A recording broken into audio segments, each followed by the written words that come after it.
Welcome to the next episode of Supporting Leaders. Today we have with us Dr. Isabelle Cherney, and she has such a diverse and very cool resume. So let me read this to you. There's some really exciting things that she's been a part of. Dr. Cherney is currently the Vice Provost for Graduate Education and Professor and former Dean of the Winston School of Education and Social Policy at Merrimack College.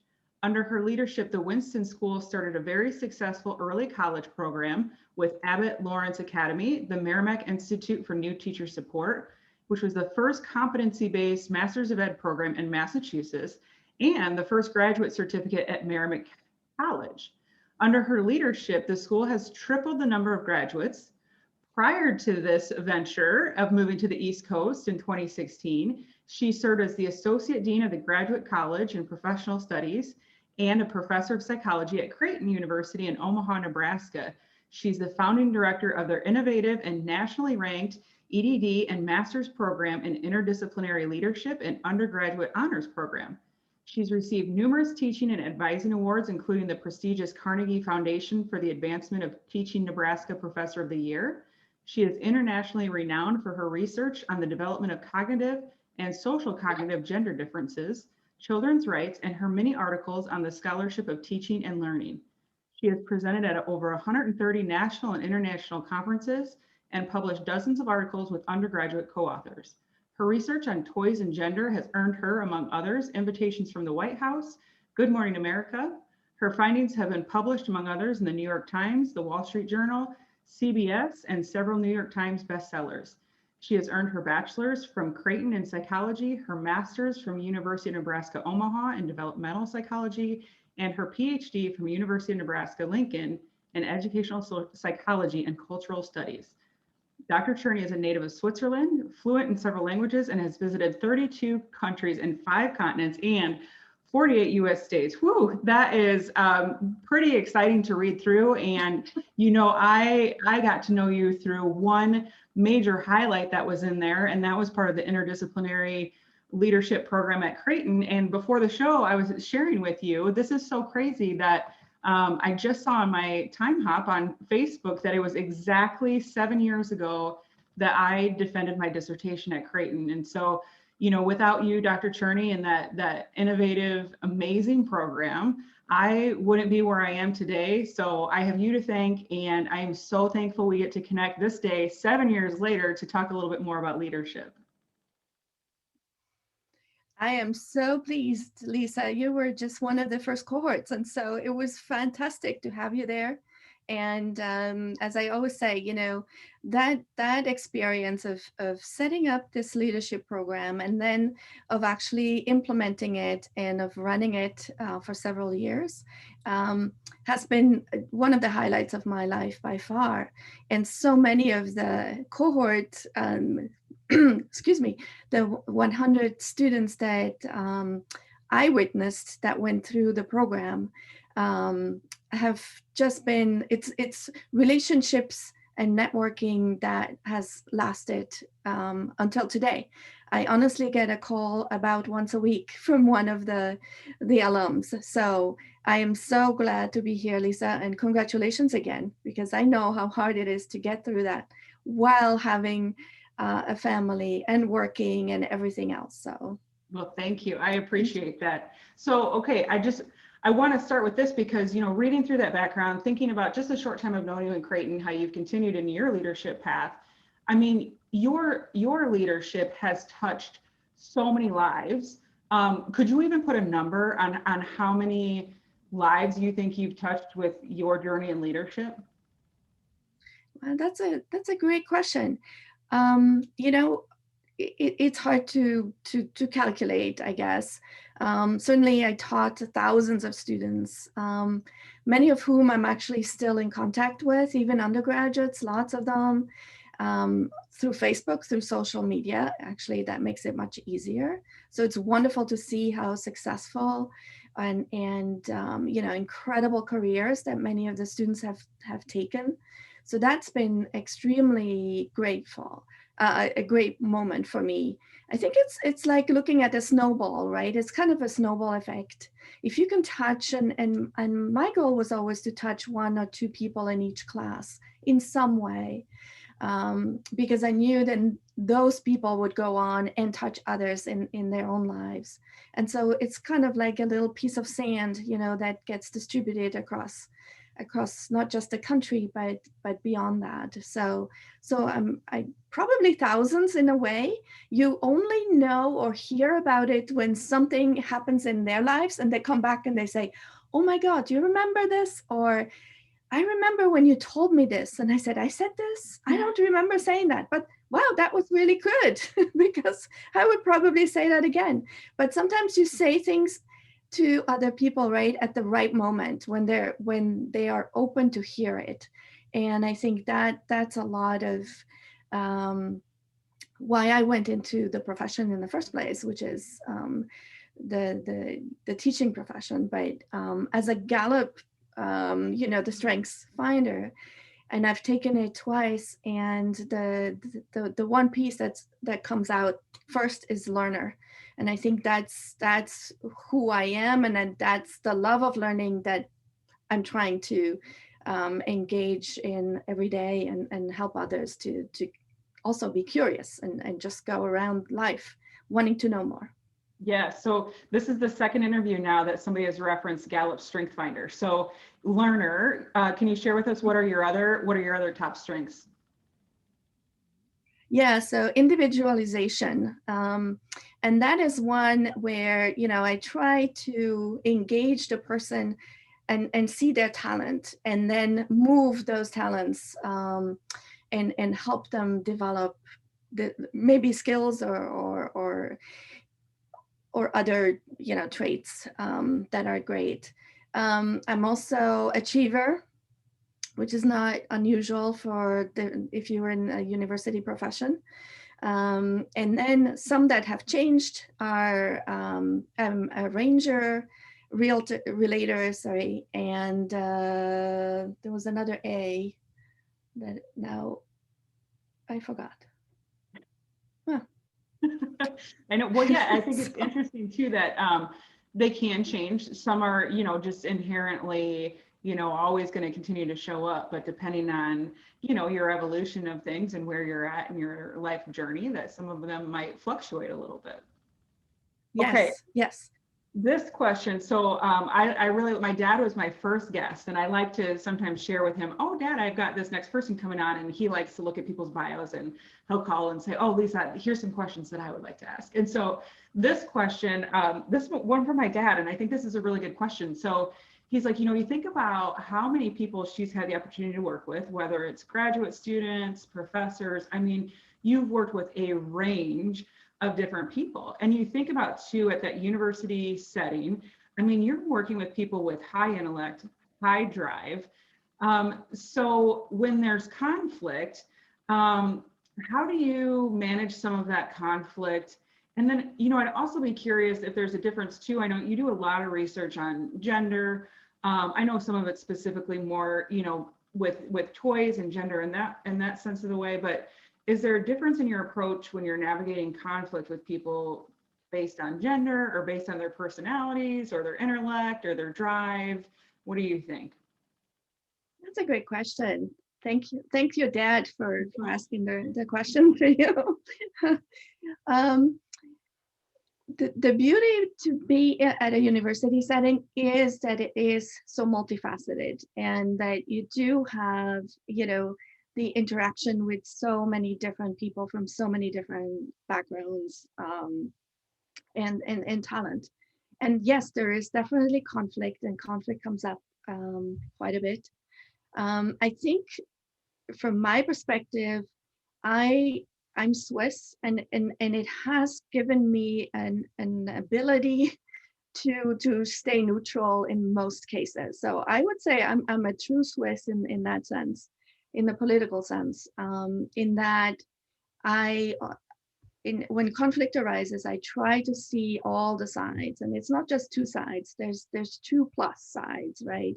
Because everybody comes with their background, with whatever their context is of the day or of the last days or of maybe decades of context, right? You carry basically a whole set of luggage when you appear anywhere.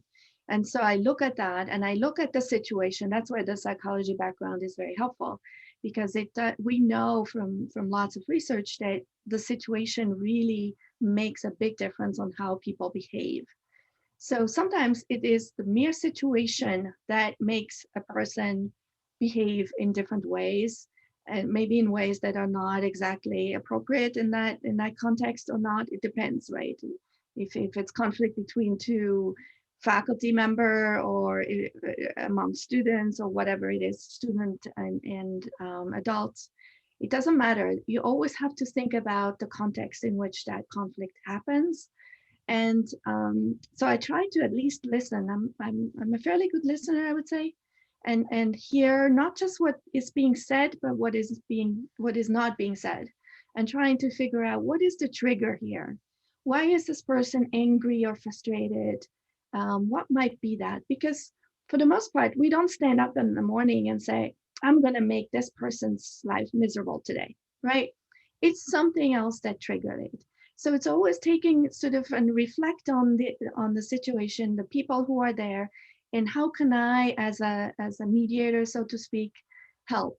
Or if somebody's angry at me, I don't take it personally, because again, it probably has nothing to do with me. And if it does, then I hope the person will tell me. But it's usually something in their immediate background that just triggered something. So that's one piece that I think helps in conflict resolution when Yeah, I'm that's part really of it. So let's say. well, I want to dig a little bit more into this psychology background of yours because, as you're talking about the scenarios and different situations bring out a different kind of pressure and sometimes behavior, with what we've currently gone through with this pandemic, do you think that the environment, the tensions, the natural conflict that's happened, does that put kind of all of us in this situation where we might be more prone to conflict and Yeah. prone to behave in different ways?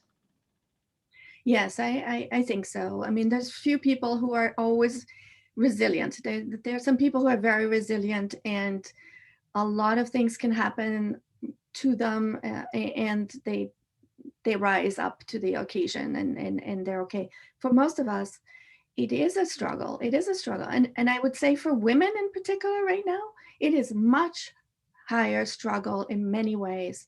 One is that we are very relational and tend to really um, get a lot of value, and our identity is tied to other people. And it's tied to being friend or daughter or mother or whatever it is with other people, and not being able to see the people as we typically do as a support system can be very lonely for many, I think, for women in particular. Again, I'm talking about an average here. Not I don't want to classify anybody in a particular way. It's also hard because many of the women are working from home and they have children, and for the most part we're still fairly segregated that way, and more women and mothers also take the bigger burden with the children, especially if the children are small children. So there's that burden. Then you have the anxiety of getting sick. Women tend to be the ones who are more concerned about health in general, and so that adds to that anxiety as a whole.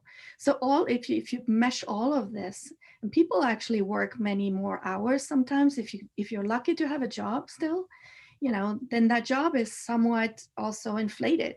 What could be solved by just walking over and seeing your coworker now needs another Zoom meeting or Skype meeting or whatever it is, right?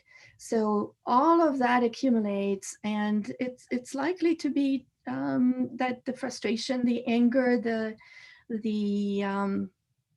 the anxiety just um, can go overboard. So yes, I do think the stress level is much, much higher.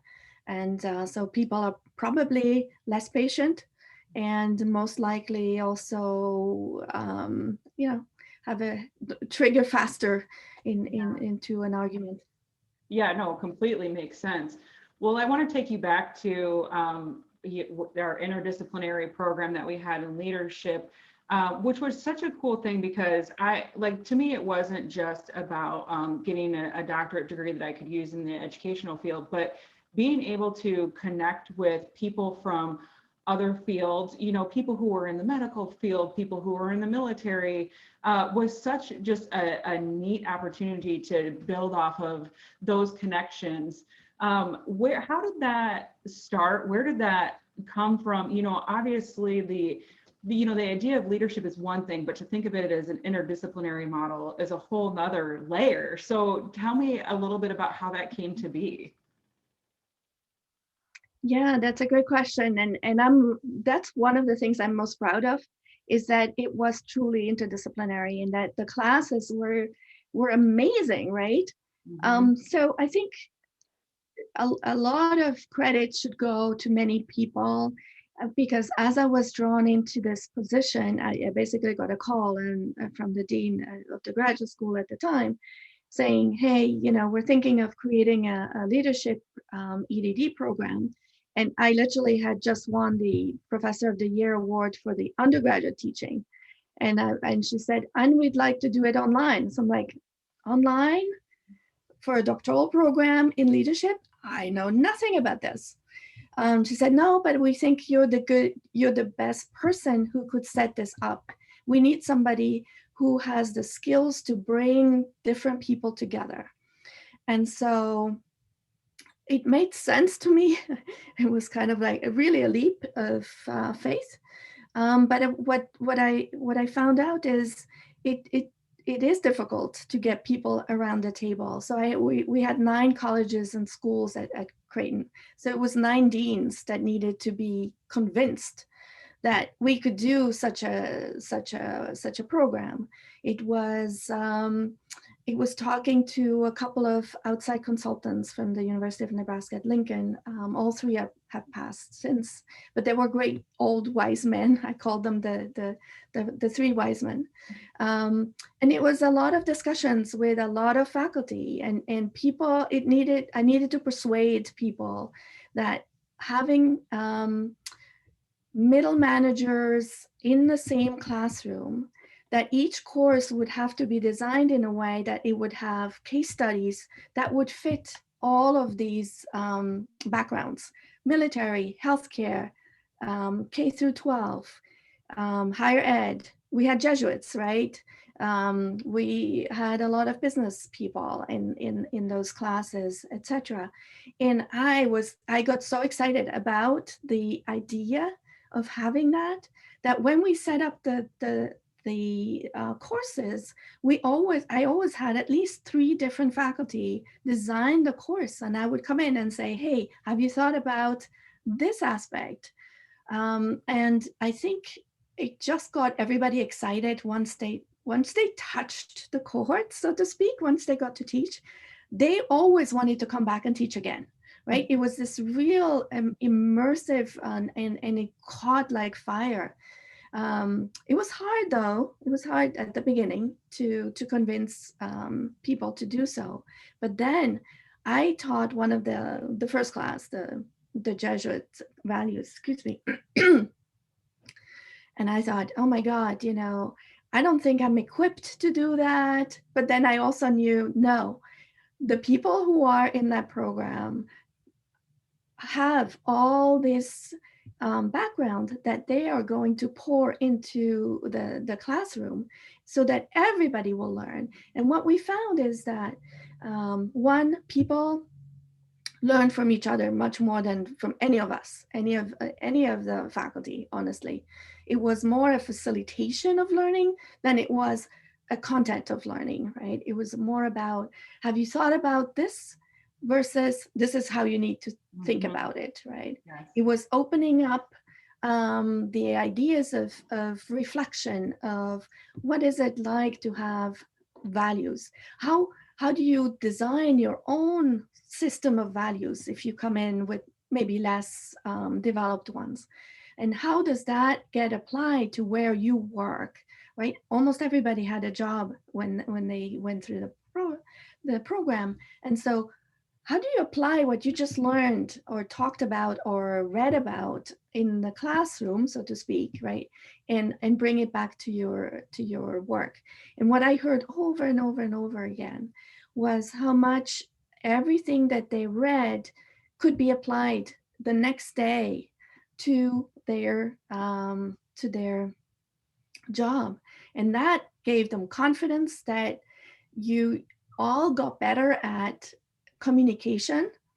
You know how everybody comes in with a jargon from their own world and people go, I don't understand what you're talking about.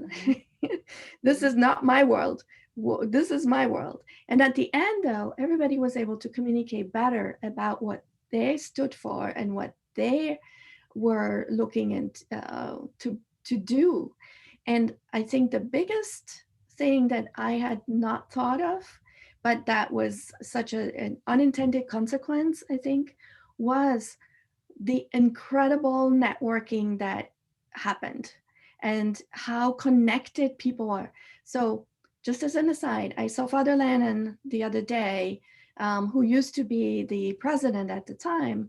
And when he was new president at Creighton, he went around the whole country.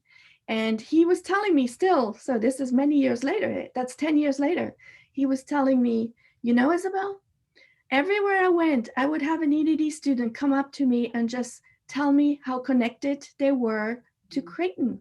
And yet they were online students, but they were so connected through some of the Jesuit values. But I think that the way that it was designed, it was meant to be that you're all in it together and we're all building something that's bigger than us.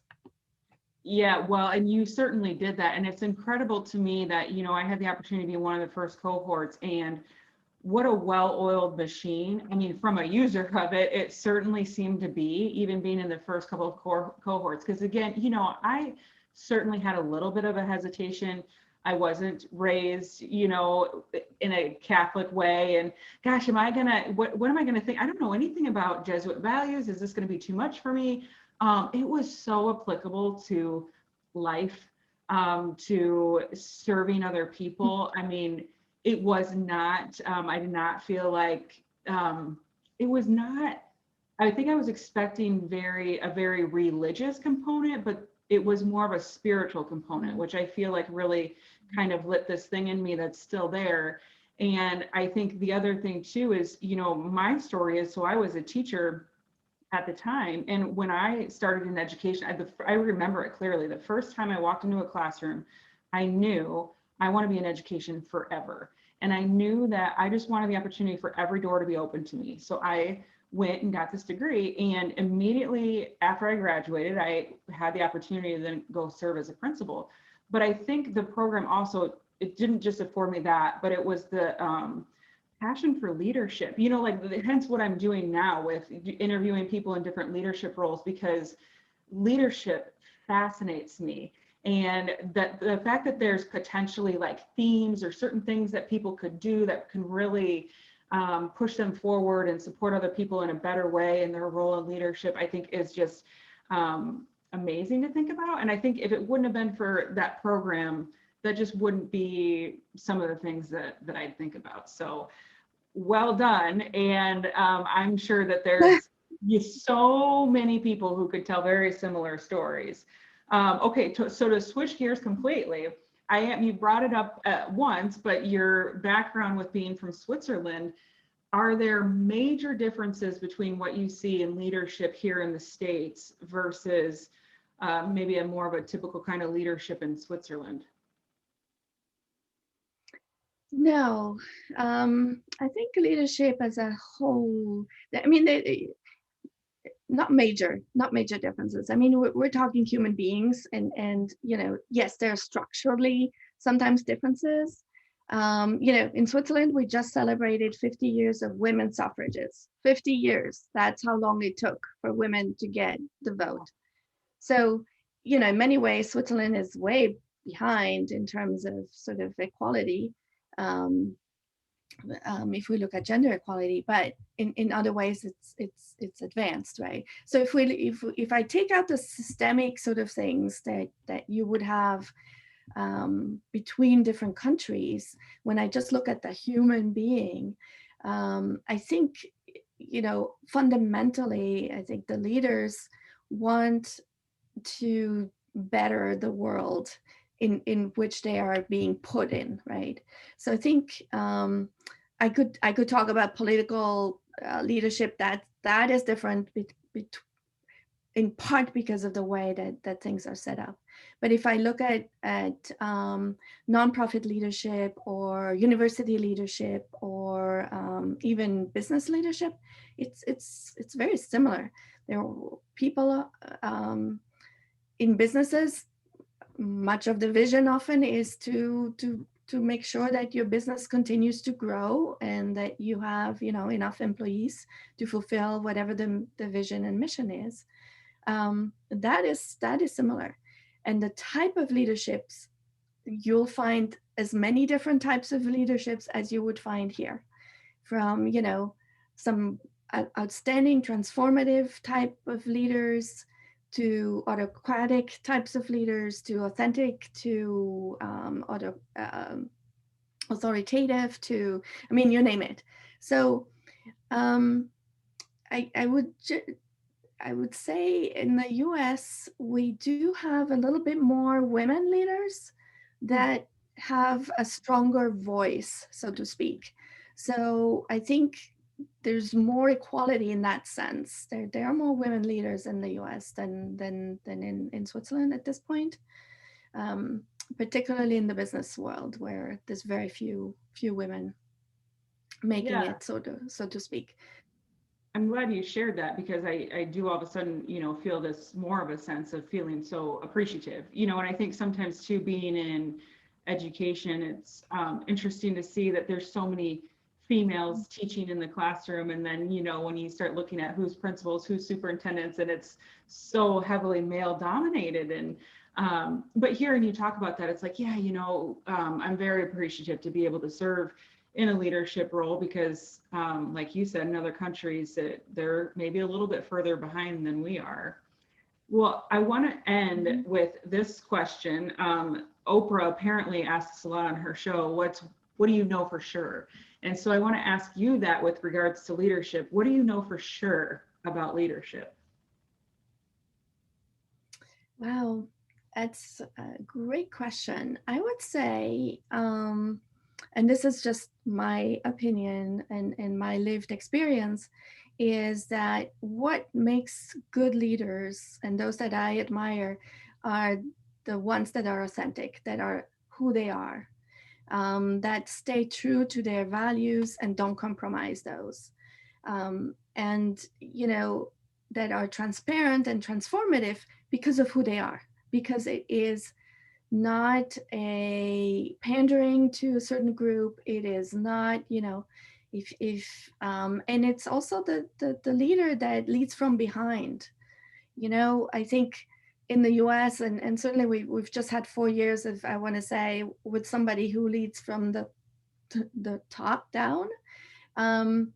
I kind of admire the leaders who are humble and lead from behind, and that show that walk the walk, and that you feel you can trust, because that they show who they are and what they do, and when they say it, they do it as well. So that to me is a big truth. And the part of that I think took me a long time is to really figure out, and not sort of wanting to please everyone. I think as women in particular, we tend to have a lower self-esteem, lower self-confidence, and so we are taught to be good and to please everyone.